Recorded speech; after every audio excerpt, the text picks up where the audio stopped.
Listen to me very carefully. If you click off this video right now, you aren't just skipping another finance tip. You are choosing a path that will likely keep you broke, anxious, and trapped on a treadmill for the rest of your life. I am serious. I am not here to sell you anything. I am here to warn you. Do not look at the other videos in your feed. Do not get distracted. If you are earning six figures, or if you ever plan to earn six figures, the next 13 minutes of your life are non-negotiable. Your entire financial future could depend on what I am about to tell you. If you leave, well, you are choosing to stay in the rat race for another 30 years. And I promise you will be wondering why you cannot get ahead. No matter how hard you work, I have uncovered a devastating financial pattern in America. A secret that highly educated professionals, doctors, and engineers are not allowed to realize because it would make them demand a different life. A pattern that can keep you living paycheck to paycheck on a $400,000 a year salary. This isn't about saving money on coffee. This is about an invisible trap that most people never see coming until it is too late. I am Mia, and I am going to prove to you why the high-income poverty trap is the greatest threat to your financial security. And I will give you the precise roadmap to never work again. Let's look at the data that the top 1% does not want you to find out. Let's be honest with each other. There is a doctor in Chicago making $380,000 a year. She drives the leased BMW. Her kids go to the most expensive private school in the city. She eats at high-end restaurants almost every weeknight. Her mortgage payment is $4,000 to $100 a month. On paper, she is wealthy. In reality, she cannot come up with $5,000 for an emergency without selling something or going into deeper debt. This isn't just a story. According to a recent Goldman Sachs report, 41% of Americans earning between $300,000 and $500,000 are living paycheck to paycheck. Read that again. 4 out of 10 people making $500,000 a year feel they have no financial cushion. They earn more in a month than many Americans earn in a year. Yet they experience the same financial anxiety as someone earning a fraction of their salary. Most people assume that income solves all financial problems. You think if you hit six figures, the stress disappears. If you pass $200,000, you are set. If you cross $500,000, money becomes irrelevant. But the data tells a completely different story. What you are witnessing is called the high-income poverty trap. People earn more, spend more, save nothing, and wake up at age 55 wondering where it all went. The trap doesn't care how much you make. It only cares how much you keep. The research shows that Americans earning $100,000 annually are more likely to report living paycheck to paycheck than those earning $50,000. Higher income correlates with higher reported financial strain in certain brackets. These are not people who cannot do math. They are often highly educated professionals in demanding careers. They understand compound interest. They know they should save more. But the trap operates on psychology, not arithmetic. When income increases, spending increases in direct proportion. This is called lifestyle inflation. It happens so gradually that you never notice. Each individual upgrade feels reasonable. You earned it. You can afford it. The math technically works, but the upgrades compound while your savings stay flat. Once a luxury becomes routine, downgrading feels like deprivation rather than returning to normal. Social media has accelerated this trap. Lifestyle creep has always existed, but visibility is what changed. Social media shows everyone else's vacations, renovations, and purchases in real time. Six-figure workers feel pressure to match peer spending even when the math does not support it. This creates a bizarre dynamic where people earning top 5% incomes feel financially inadequate because they are comparing themselves to the top 1%. The comparison is no longer against neighbors. It is against everyone visible in a feed, filtered to show only the highlights. Let's look at the research on actual millionaires. It tells a completely different story than how most high earners live. The classic study, The Millionaire Next Door, revealed that most millionaires do not look like millionaires at all. They live in average neighborhoods and drive older cars. Research from Ramsey Solutions found that 94% of millionaires still live in middle-class or modest neighborhoods. A recent Empower study showed that over 62% of everyday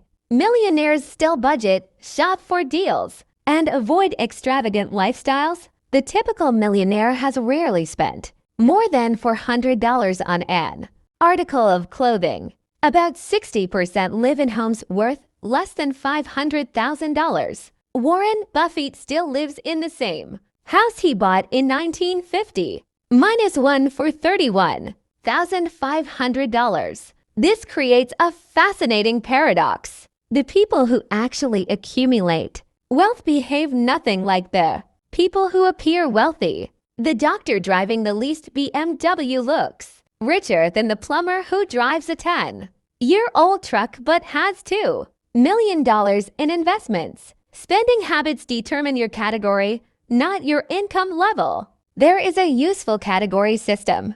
Prodigious accumulators of wealth and under-accumulators of wealth. A $50,000 a year janitor can be more of a prodigy than a $700,000 a year doctor.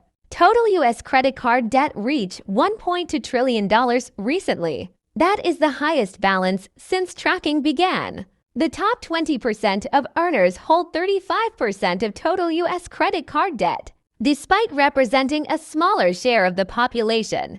This seems paradoxical until you understand how credit functions differently at higher incomes. Lower-income households use credit to survive.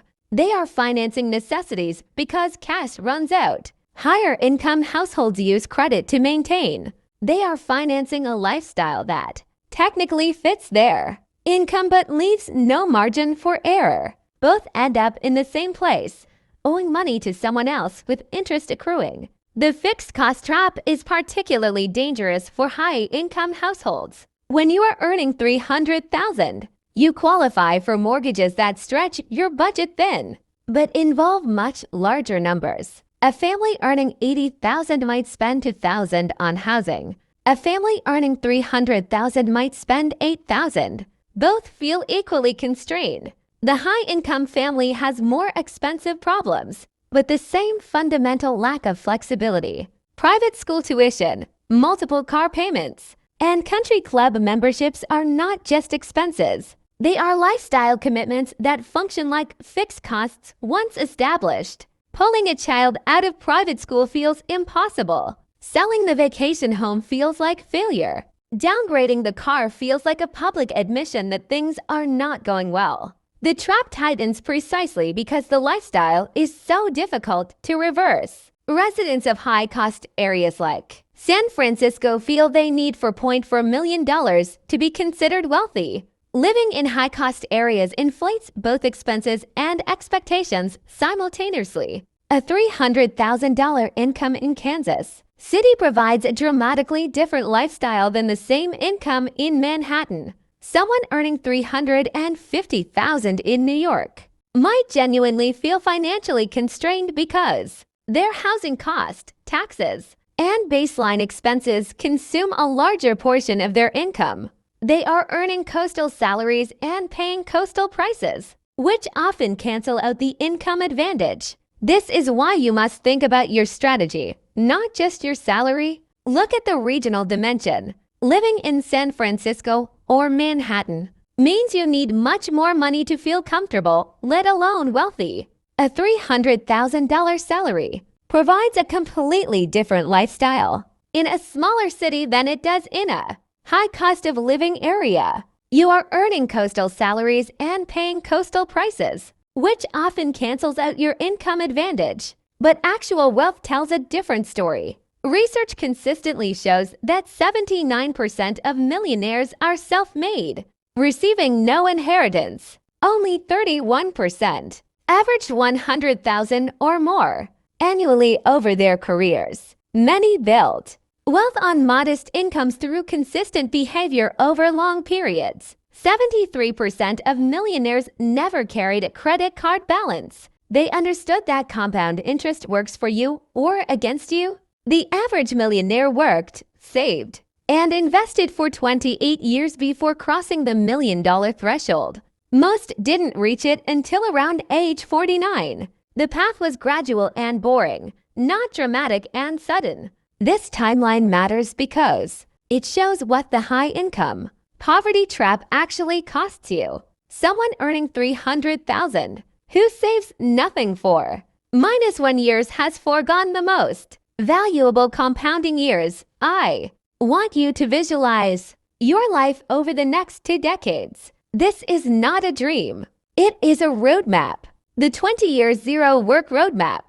Years 1 to 5. This is the awareness phase. You stop the lifestyle creep immediately. If you get a raise, you do not buy a new car. You treat your savings as a non-negotiable bill. Actual wealth builders invest at least 15% of their income before paying for anything else. Years 5 to 12. This is the momentum phase. You start to see the gap between what you earn and what you spend widen. You avoid the social comparison trap. You stop trying to match your neighbor's vacations and renovations. You focus on the math, not the status. Years 12 to 20. This is the freedom phase. After 20 years of consistent behavior, your investments start generating enough income to cover your basic lifestyle. This is when work becomes optional. You are no longer trapped by your high income because you have built actual wealth. Optimizing for lifestyle means maximizing current consumption at the expense of future flexibility. Optimizing for wealth means accepting current constraints in exchange for future options. A $200,000 income with a 30% savings rate builds wealth faster than a $400,000 income with a 5% savings rate. Breaking the trap demands confronting a hard question. What is all this spending actually for? If you earn $300,000 and save 30%, you accumulate $90,000 annually. Over 20 years at average returns, that becomes $4 million.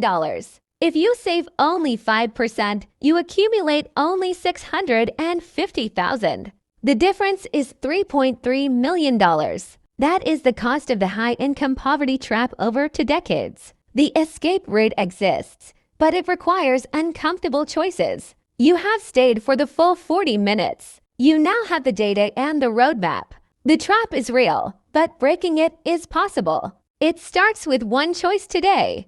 Don't let this be just another video you listen to.